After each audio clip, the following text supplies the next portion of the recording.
Hello, welcome to Module 13 of the course on pericyclic reactions and organic photochemistry.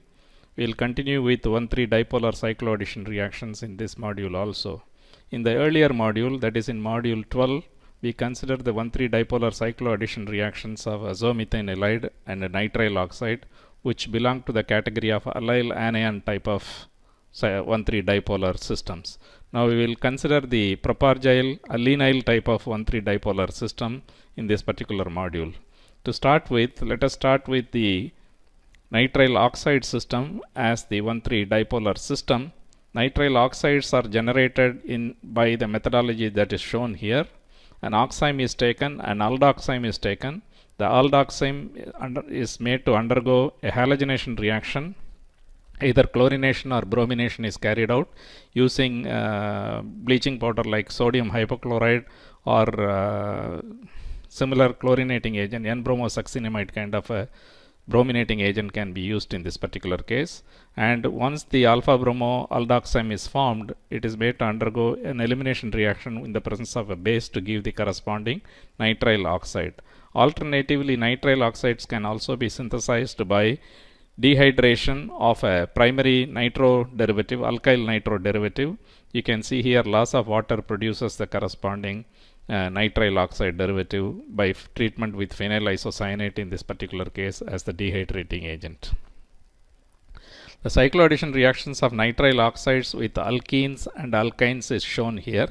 It produces isoxazolene or isoxazole as the derivative, as the final heterocyclic compound that is formed. Reaction of a nitrile oxide with an alkene produces isoxazolene, whereas the reaction of the nitrile oxide with the alkyne produces isoxazole as the product in this particular case, which is an aromatic heterocyclic system during the course of the cycloaddition reaction. Now, the synthetic utility of the isoxazolene that is formed during the course of this 1,3-dipolar cycloaddition reaction between the alkene and nitrile oxide is what is shown here. The nitrile oxide undergoes reaction with cis-2-butene in this particular case in a stereoselective manner. You can see here the two methyl groups are cis with respect to each other, and it is retained as cis in the product also. It produces a diastereomeric mixture of compounds as far as this stereocenter is formed, for example. And what is important here is the reductive cleavage of the nitrogen-oxygen bond to produce a 3-amino alcohol in this particular case in a stereoselective manner. The initially formed cycloadduct has a stereoselectivity of probably 9:1, and that is retained during the course of the oxygen-nitrogen bond cleavage using lithium aluminum hydride to produce the beta-amino alcohol derivative that is shown here in a highly regioselective manner, in this stereoselective manner in this particular example. In addition to having the beta-amino alcohol synthesis carried out in this particular manner, one can also do the synthesis of an aldol by an intramolecular nitrile cycloaddition reaction, and that is illustrated in this particular example. The nitrile oxide itself is produced in situ by the reaction of this primary nitro derivative with phenyl isocyanate, for example, producing the intermediate nitrile oxide, which is not shown in the slide, and that intermediate nitrile oxide undergoes the cycloaddition reaction with this double bond here, resulting in the formation of the isoxazolene derivative, which is this particular derivative, which is the cycloadduct of this reaction. Ranonical hydrogenation of this derivative produces the corresponding imine, which is the beta hydroxyimine. The beta hydroxyimine is hydrolyzed to produce the corresponding beta hydroxy ketone in this particular case, which is nothing but an aldol. What is important about this reaction is the stereoselectivity of this reaction. You can see here the hydrogen and the methyl are trans with respect to each other, and that is retained as trans during the course of the reaction. And the cleavage of the the nitrogen oxygen bond is also carried out in a stereoselective manner without the racemization of this particular center here. Alternative stereochemistry is not possible in this particular case. So overall it constitutes a stereoselective synthesis of an aldol derivative by means of a 1,3-dipolar cycloaddition reaction of a nitrile oxide, intramolecular Diels-Alder reaction of a nitrile oxide with this olefin that is inbuilt in the molecule. Another example of a nitrile oxide cycloaddition reaction is shown here. This nitro derivative, when it reacts with phenyl isocyanate, produces the corresponding nitrile oxide, which undergoes the cycloaddition reaction with this vinyl derivative here to produce the isoxazoline. And reductive cleavage of the carbon nitrogen oxygen bond here produces the imинol. The imine is hydrolyzed to the corresponding ketone in this particular case, and this constitutes the synthesis of sarcomycin, which is this particular molecule. So this derivative is essentially used for the synthesis of sarcomycin, which is this particular structure that is shown here. Muscone is a very important product in fragrance industry. Muscone synthesis through intramolecular cycloaddition reaction of nitrile oxide is what is shown in this particular slide. Muscone has the structure which is this 15-membered ring system with the ketonic system with the chiral center in the beta position here. The starting material is a 15-membered linear chain with a nitro functional group at one end and a vinyl functional group at the other end. So the reaction of this nitro compound with the phenyl isocyanate produces the corresponding nitrile oxide derivative. The nitrile oxide derivative undergoes an intramolecular Diels-Alder reaction with the terminal vinyl group to produce the isoxazoline derivative. The isoxazoline is now hydrogenolysis of the nitrogen oxygen single bond, produces the corresponding beta hydroxy ketone. The beta hydroxy ketone is further transformed into the beta methyl ketone, which is the muscone. So overall it constitutes a synthesis of muscone from the 1,3 dipolar cycloaddition reaction of a inbuilt nitrile with an inbuilt vinyl derivative, which is coming from a linear 15 carbon long chain in this particular instance.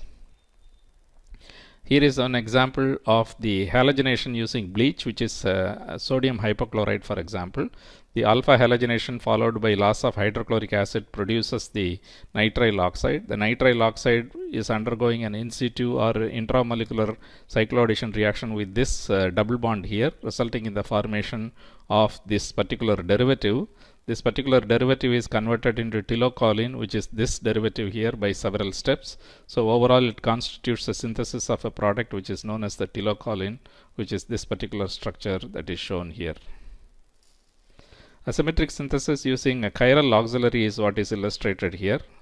Now asymmetric synthesis in the sense that the cycloaddition process is in a asymmetric manner is carried out using a chiral auxiliary. The chiral auxiliary that is used is camphor based sultam, which is this particular derivative. The oxime is made to undergo alpha bromination with N-bromosuccinimide followed by treatment with pyridine, results in the HBr elimination to produce the nitrile oxide. The nitrile oxide is treated with the acrylate, which is this acrylamide derivative, which is the chiral auxiliary, which is this particular auxiliary. So because it is asymmetric, enantiomerically pure chiral auxiliary is taken, asymmetric induction takes place, resulting in the formation of a stereoselective formation of this particular derivative, which is isoxazoline derivative in this particular case. Another example of an asymmetric synthesis using chiral auxiliary, again the same sultan is being used in this particular case. The cycloaddition reaction with the nitrile oxide with this particular derivative is shown here for two different derivatives when R is equal to ethyl and R is equal to phenyl. You get a high diastereoselectivity in this reaction. 90:1 or 95:5 is the diastereoselectivity of these two compounds that are formed. Once the nitrogen oxygen bond is cleaved and the resulting imine is hydrolyzed, you get the corresponding beta hydroxy derivative in an enantioselective manner. So overall it constitutes an asymmetric synthesis of a beta hydroxy ketone kind of a derivative or an aldol kind of a derivative using this particular methodology. Here asymmetric synthesis using a metal catalyst is what is illustrated.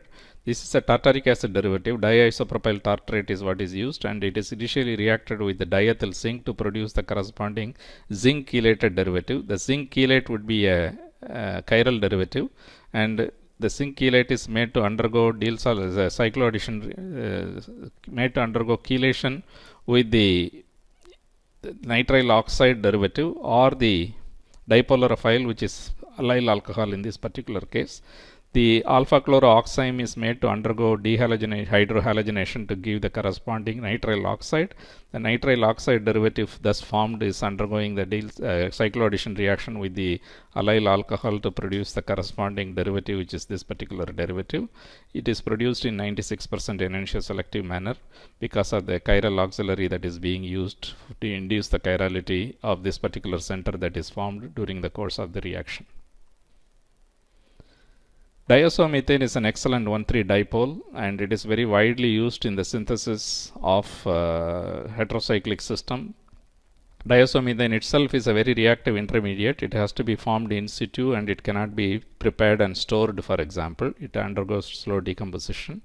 The N-nitroso, N-methyl urea is made to undergo reaction with sodium hydroxide to produce diazomethane, carbon dioxide and ammonia. The diazomethane thus produced can be dissolved in ether kind of a solvent for further reaction, or alternatively N-nitroso, N-methyl paratoluene sulfonamide is hydrolyzed using sodium hydroxide to produce diazomethane and sodium paratoluene sulfonate, for example. The diazomethane thus produced can be dissolved in organic solvents and it can be made to react with other components also. Reaction of diazomethane with dipolar is highly stereoselective in nature.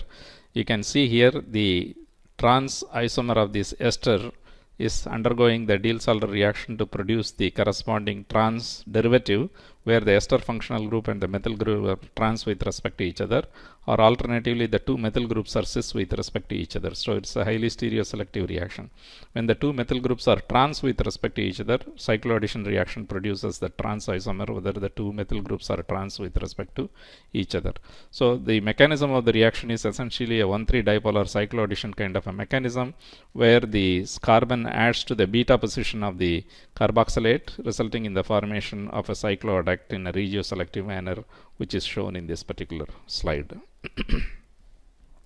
Cyclopropane derivatives can be prepared by pyrolysis or photolysis of the intermediate that is formed by the cycloaddition reaction of diazomethane with olefins. The pyrazolene that is formed can be made to undergo loss of nitrogen to form the cyclopropyl derivative. Two examples are given here. This is general methodology for preparing cyclopropane derivatives. Styrene is made to undergo reaction with this diazomethane derivative, and the intermediate pyrazolene that is formed is photolyzed to give the corresponding cyclopropyl derivative, in this particular case by the loss of nitrogen in this reaction. Alternatively, this lactone is made to undergo reaction with the diazomethane to produce the corresponding pyrazolene derivative. The pyrazolene derivative is photolyzed to undergo the loss of nitrogen to produce the corresponding cyclopropyl derivative. So cyclopropanation is a reaction that can be made to occur by the initial cycloaddition reaction of the diazomethane to olefin, followed by the photolysis of the pyrazolene derivative to produce the cyclopropyl derivative, which is illustrated in this particular example. Now let us come to the azide cycloaddition reaction. This is phenyl azide. Phenyl azide is made to undergo cycloaddition reaction with the dimethylacetylene dicarboxylic acid. The reaction mechanism is a concerted mechanism of a 1,3 dipole adding to a dipolarophile, in this particular case which is the olefin. This produces a triazole derivative. So it's a 1-phenyl triazole is what is being formed in this reaction. This is known as the Huisgene reaction. The triazole formation can be easily accomplished by the cycloaddition reaction of azides with various types of acetylene compounds. Regioselectivity in azide cycloaddition reaction is what is given here for electron deficient olefin and an electron rich olefin. You can see here the regioselective formation of a 4 substituted isomer in the case of electron deficient dipolarophile is given here, whereas a 5 substituted derivative is what is formed in the case of a electron rich dipolarophile, which is this particular enol ether derivative. The mechanism is very clearly shown here to account for the regioselectivity of these two reactions that are formed during the course of the cycloaddition reaction. Now the cycloaddition reactions are largely explored, 1,3 dipolar cycloaddition reactions are largely explored by Rolf Huisgene, who is a German scientist. So these reactions are collectively known as Huisgene reactions. Rolf Huisgene had a very long career in chemistry department at the University of Munich, for example, and he is the sort of father of the 1,3-dipolar cycloaddition reaction, and hence the credit is given to him by calling these reactions as Hughes-Jean reactions. I hope you enjoyed this module. Thank you very much for your kind attention. Thank you.